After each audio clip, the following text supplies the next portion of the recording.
At eto na nga, niyayari na nila sila din, Chase. Akala niyo talaga, ganun ako kabobo na wala akong backup file sa lahat ng mga files ko? Meron akong backup file sa Mabuti na lang Beverly Hills, meron may din akong backup backup siya. file sa mga pinadala sa akin ni Mr. T. Akala niyo talaga ganun ako katanga na hindi ako Mabuti na gumagawa lang. ng backup files? Mabuti na lang talaga din. Pero yun na nga po, this is what's been happening po. Ang hirap po talaga ng mga pinagagawa po namin, lalo na po kaming dalawa ni Maharlika and now si hindi po namin alam kung ano pong gagawin namin. Sa totoo lang, nilooban po yung unit po namin doon sa kabilang bahay twice.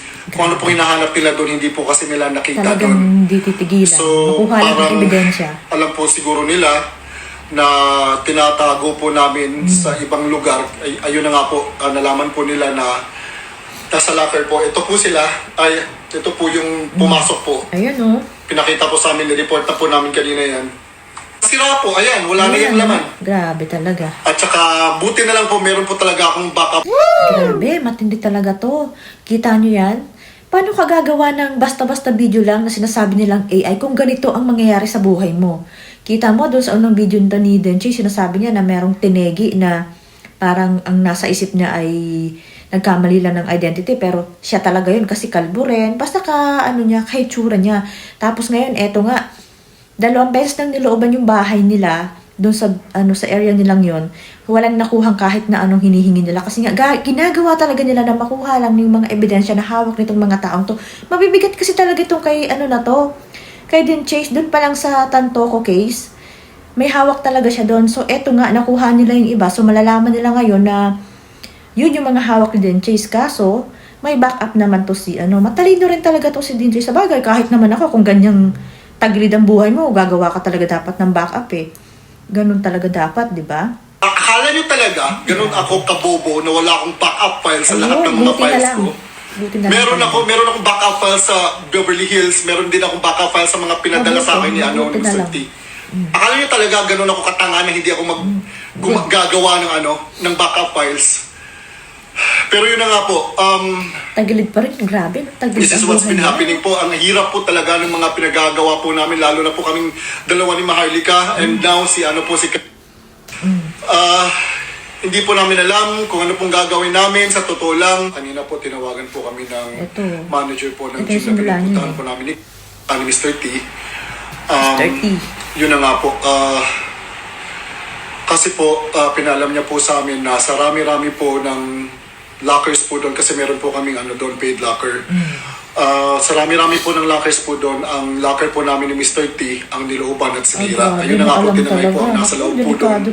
Kung ano pong hinahanap po nila last time, yung nilooban po yung unit po namin doon sa kabilang bahay, twice. Kung ano pong hinahanap nila doon, hindi po kasi nila nakita doon. So, parang alam po siguro nila na tinatago po namin sa ibang lugar. Ayun na nga po, nalaman po nila na nasa locker po. Ito po sila, ito po yung pumasok po. Pinakita po sa amin, nireport na po namin kanina yan. Kasi sila lang po daw ang pumasok tapos hindi po nag-work out. And then, hindi ko mawari kasi di ba dapat i-check? Napaka-low-key na nga ng gym namin eh. Lumipat na nga po kami ng ibang gym. Hindi ko po namin mawari bakit hindi po nila chinek o nag-check-in kung sinong pumasok sa loob ng gym. Hindi po nila chinek. Yun na nga po, ito po, sirang-sira po. Ayan, wala na yung laman. Grabe. Wala na po yung laman. Wala na. Yun na nga po. Upset po kami, lalo na po si Mr. T. Mr. T. Kasi po natangay po yung niya, IDs niya, yung nilalaman po doon yung niya, yung address po niya, tapos yung burner phone po niya, kasi nandun po yung lahat ng files, pati yung mga contacts ng mga client niya, pati yung phone number po ni Paula Tantoco, andun po.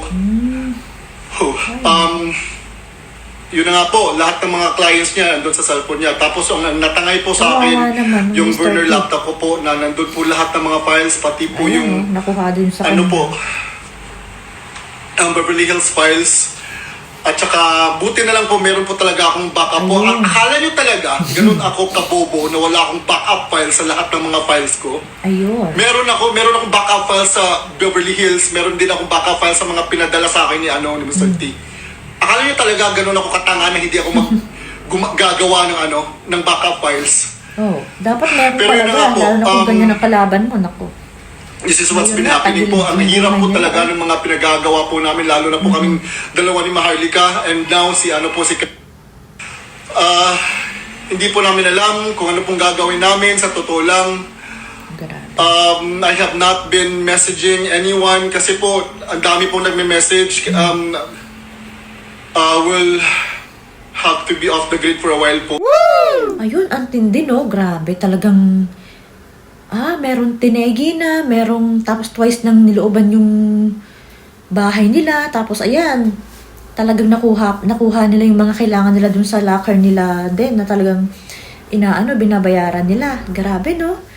Pinapatrabaho talaga sila. Ang hirap ng, sa totoo lang, ang hirap ng ginagawa nitong mga taong to. Ito si Maharlika, ito si Denchase. Ang sinasabi nga ni Maharlika, hindi nyo kaya yung ginagawa namin kasi kami, binabangga namin talaga.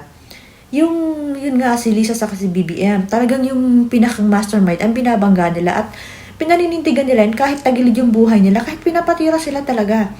Tapos yan nga, yung mga ebidensyang yun talaga ikukunin nila kasi nga, napaka-importante no? Tsaka, malulupit yung hawak niya, sabi ko nga, di ba, kay Denchase, yung palang case ni Tantoco, meron talaga siyang, meron siyang ebidensya doon, kaya ito. Tapos, ang dami nito, yung audio ni BBM, tapos yung video pa ni Lisa. Talagang tatargetin talaga to. Si Maharlika nga, ang hawak lang niya, yung mga binibigay sa kanya nung, madami rin, si Maharlika, yung hawak niya, yung mga binibigay nung mga puting ahas at sinasabi niya, may mga link doon, may mga video rin.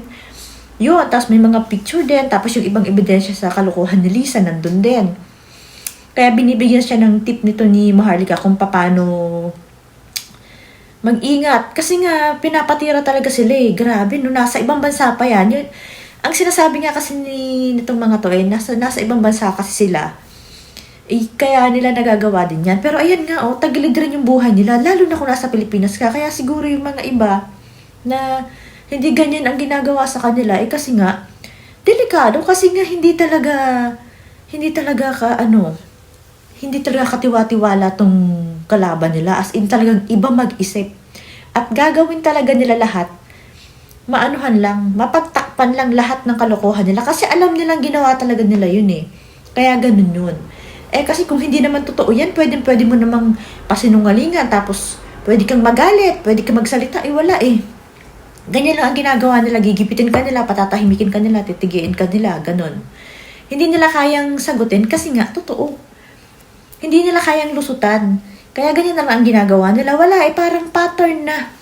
Yung corruption pattern, yung mga style nila sa kaso pattern, yung mga pagtatanim nila ng kung ano-ano pattern din. Wala talagang sindikato. Sindikato na talaga. Kaya pag hindi pa natapos to, kawawa palubog talaga ang Pilipinas. Sabi nga ni Chavit Singson, alam niya yung laga, yung amoy ng bansang parang pabulusok na. Yung ganun, yung naghihingalo na, ang sabi pa niya, na naghihingalo na. Kasi yan din ang sinabi nga ni Dr. Lechon ba yun? Layachon, parang ganun. Sabi niya, ang tingin niya sa kalagayan ng Pilipinas ngayon, parang nasa ICU na. As in, papunta na sa morgue, as in, pategi na. Kung hindi pa mababago ang ginagawa ng mga to. Grabe, ang talaga. Pabagsak talaga. Pag hindi, may mga tumatayo pa na, pero sana, sa lalong madaling panahon, ay maano na talaga to. Mawala si BBM at matanggal na itong mga salitang baluslos. Wala talaga. Pag hindi pa kasi nangyari at nagtuloy-tuloy pa, ilang taon pa. Ang tagal pa ng oras na yon kung sila pa rin. Kawawa na ang mga Pilipino. Walang pag-asa pag sila pa rin. Kahit anong pabangon nila nasasabihin na yung budget ay ganito, ganyan, iaangat ganyan, ganito, second chance na humihingi doon ng second chance. Naku, walang ganun.